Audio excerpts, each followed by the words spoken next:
We often picture medieval bread as a coarse, bland staple, barely suitable for survival.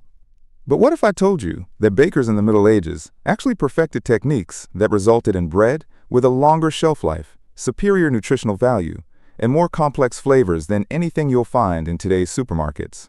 Without the aid of commercial yeast, industrial milling processes, or artificial preservatives, they developed ingenious systems to nourish entire communities through harsh winters, devastating famines, and prolonged sieges.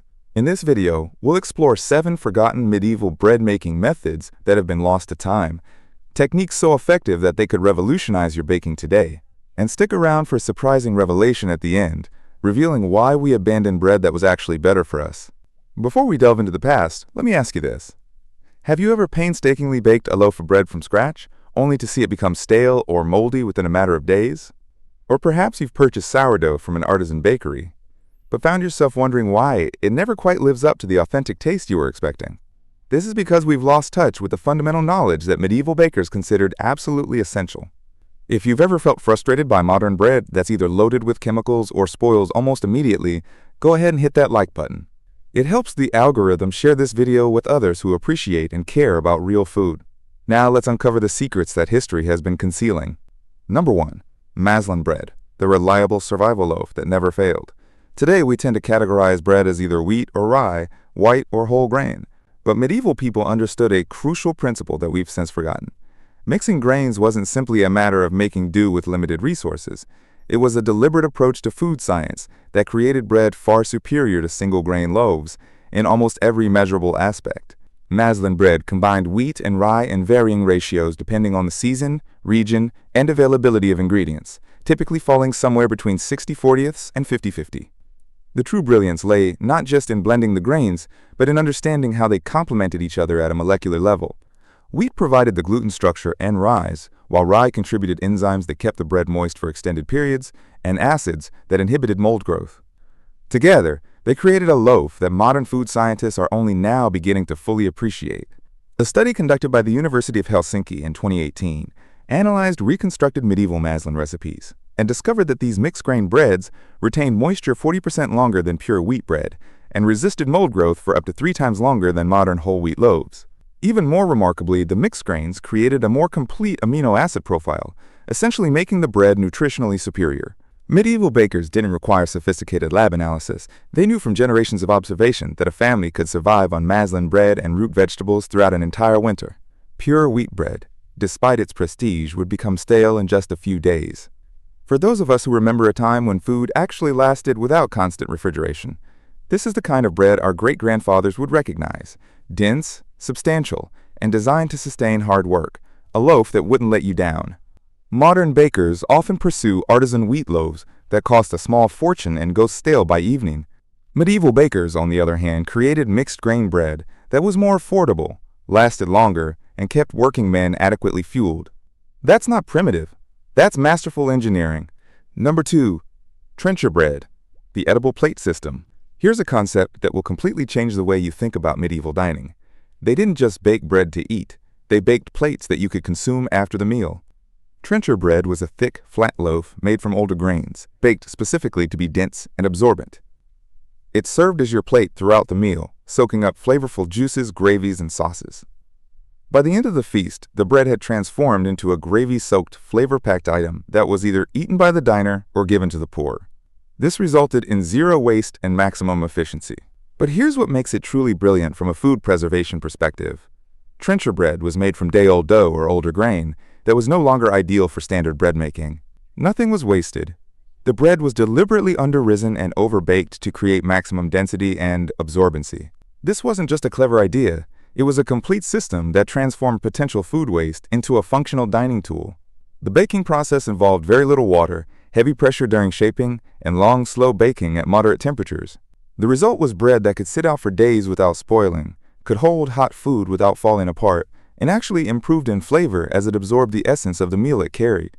For modern homesteaders or anyone who enjoys cooking over an open fire, trencher bread offers something truly remarkable: a plate that never needs washing, food waste that nourishes someone instead of ending up in a landfill, and bread made from ingredients you'd otherwise compost.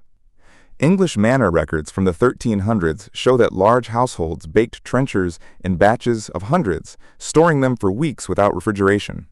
When modern archaeologists reconstructed the recipes and techniques, they found that the bread remained structurally sound and edible for over 30 days at room temperature. Compare that to your average sandwich bread, which molds in just 5 days, even with preservatives. Number 3. Twice-baked ship's bread, the eternal loaf. Sailors in the medieval period faced a challenge that would stump many modern bakers. How do you create bread that can survive months at sea in damp, rat-infested holds, without refrigeration, preservatives, or even airtight containers? Their answer was twice-baked bread, a technique that created what might be the longest-lasting bread in human history. The process began with a standard dough, typically made from wheat or barley, mixed with minimal water to achieve an extremely stiff consistency. This dough was shaped into flat cakes or thick biscuits and baked once until fully cooked. Then came the key step. The bread was cooled completely and baked again at a lower temperature for several hours, sometimes even a third time. This process drove out virtually all remaining moisture, resulting in bread that was rock hard but essentially immortal. Maritime records from Venetian and Genoese trading ships document ships' bread remaining edible for over a year. Portuguese sailors on voyages to India carried bread that was baked before departure and was still consumed 6 months later after crossing the equator twice. The secret was understanding moisture as the enemy. Every pathogen, every mold, every form of decay requires water to thrive. By removing the water completely, bread becomes inert. Medieval bakers discovered that twice-baked bread, when stored in dry conditions, could outlast the voyage, outlast the sailor, and still be fit to eat. For modern preppers focused on long-term food storage without electricity or fancy dehydrators, this method offers something truly profound. Bread that lasts not just days or weeks, but entire seasons. The technique requires nothing but time, heat, and patience. When you're ready to eat it, simply dunk it in wine, beer, stew, or water to rehydrate. The bread will soften, absorb the liquid's flavor, and become a satisfying meal once again. No waste, no spoilage, just bread that refuses to quit. Number 4. Rye honey medicinal bread, the pharmacy loaf. Walk into any medieval monastery infirmary, and you'd find something that modern medicine has almost completely abandoned.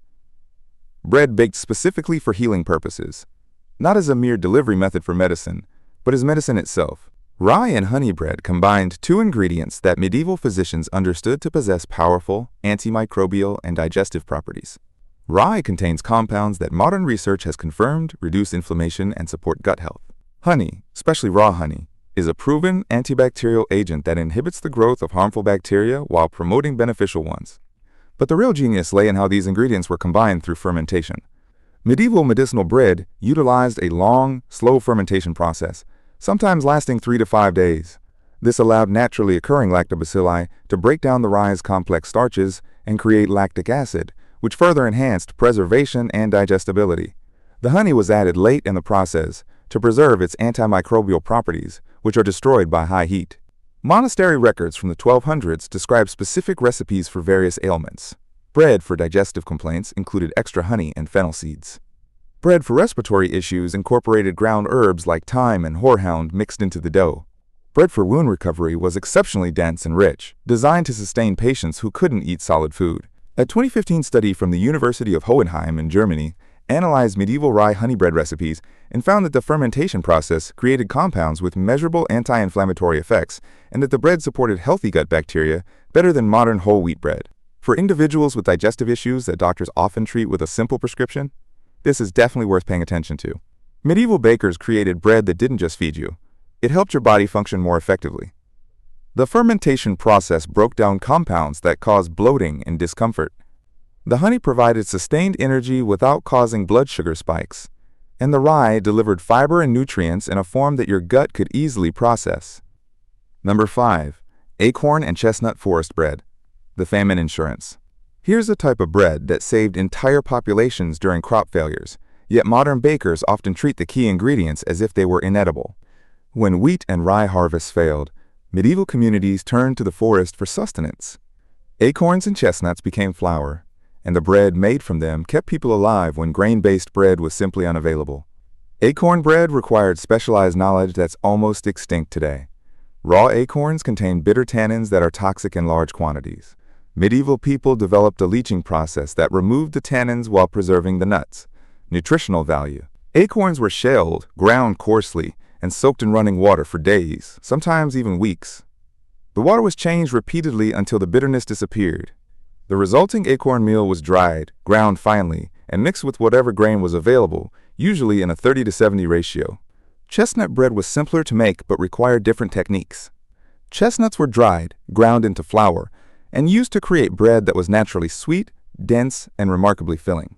The high starch content meant that chestnut bread could be made with minimal grain, effectively stretching limited wheat or barley supplies. Italian mountain communities, especially in Tuscany and Corsica, maintained chestnut bread traditions well into the 20th century. Elderly villagers interviewed in the 1970s recalled their grandparents describing chestnut bread as superior to grain bread for providing sustained energy during long days of physical labor. Modern nutritional analysis confirms that they were right. Acorn flour is high in protein, healthy fats, and minerals that are often scarce in grain-based bread. Chestnut flour provides complex carbohydrates that release energy slowly, preventing the energy crash associated with modern white bread. Together or separately, these forest breads offer something that should matter to everyone watching this: food security that doesn't depend on large-scale agriculture, complex supply chains, or grocery stores. This knowledge could mean the difference between hunger and survival if the systems we rely on were to ever fail. Number 6. Ale balm bread, the original sourdough. Before commercial yeast, and even before traditional sourdough starters, medieval bakers possessed a secret weapon: ale balm, the foam skimmed from fermenting beer. Every village had a brewery. Every brewery produced balm, and every baker knew that this frothy byproduct was the key to bread that rose predictably, tasted complex, and lasted longer than bread made with simple wild fermentation. Ale balm wasn't just convenient, it was a superior leavening agent because it combined the benefits of cultured yeast with the natural preservatives found in hops and barley.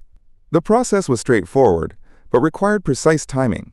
When ale was actively fermenting, typically 12 to 24 hours after brewing began, a thick foam would rise to the surface.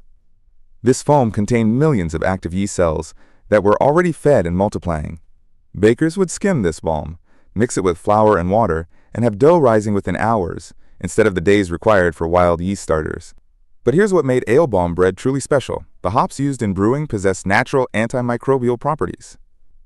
These compounds transferred to the balm and then into the bread, creating a loaf that resisted mold significantly longer than bread made with other leavening methods. English baking records from the 1500s describe ale balm bread remaining fresh for a week or more, even in damp conditions that would ruin other breads within days.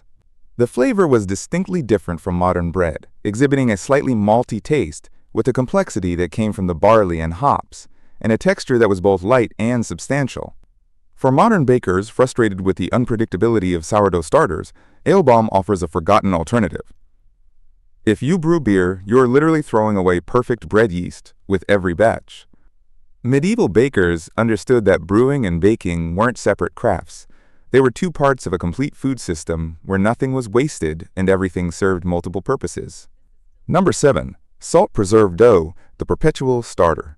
Here's a technique that might be the most practical for modern bakers, yet almost nobody knows it exists. Medieval bakers didn't maintain sourdough starters the way we do today, feeding them daily and keeping them alive through constant attention.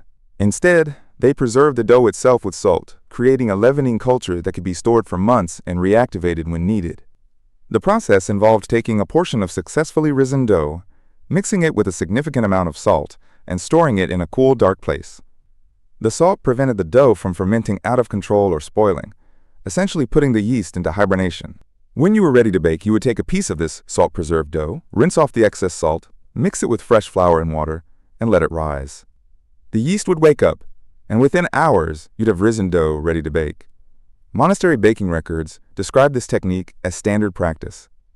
A monastery might bake bread only twice a week, but the dough culture never died because it was preserved between baking days. Some records even suggest that certain monastery bakeries maintained the same dough line for decades, passed from baker to baker, creating bread with a consistent flavor and character that became part of the monastery's identity.